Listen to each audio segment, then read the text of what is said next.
আসসালামু আলাইকুম দর্শক, দেখতে থাকুন রহনপুর থেকে ছেড়ে যাওয়া যে 7:15 যে ট্রেনটার ভেতরের অংশ দেখলে বুঝতে পারবেন কতটা নোংরা। যে মানুষ গাড়িতে চলাচল করে কিন্তু বলবে যে গাড়ি নোংরা, কিন্তু বাংলাদেশের যে রেল যোগাযোগের সাথে যে রেল ট্রেন চলাচল করে, তো এই ট্রেনের ভেতরের কত নোংরা দেখলে বুঝতে পারবেন। কিন্তু এই ট্রেনের ভেতর কি কোনো শিক্ষিত পার্সন মানুষ চলাচল করে না? অবশ্যই চলাচল করে, কিন্তু কিছু মানুষ এত নোংরা করে রেখেছে, বাদাম খেয়েছে বা অপরিষ্কার করে রেখেছে, তা দেখলে বুঝতে পারবেন যে ট্রেনের ভেতরটা কত নোংরা।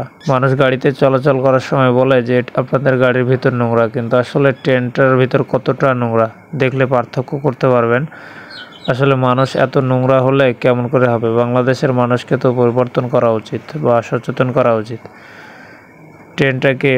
ট্রেনের অফিসাররা চলাচল করে বেশি না সাধারণ মানুষ চলাচল করে বেশি? সাধারণ মানুষই বেশি নোংরা, দেশ বা দেশের মানুষকে নষ্ট করে দেয়। তো মানুষগুলোকে পরিবর্তন করা দরকার বা মানুষকে সচেতন করা দরকার।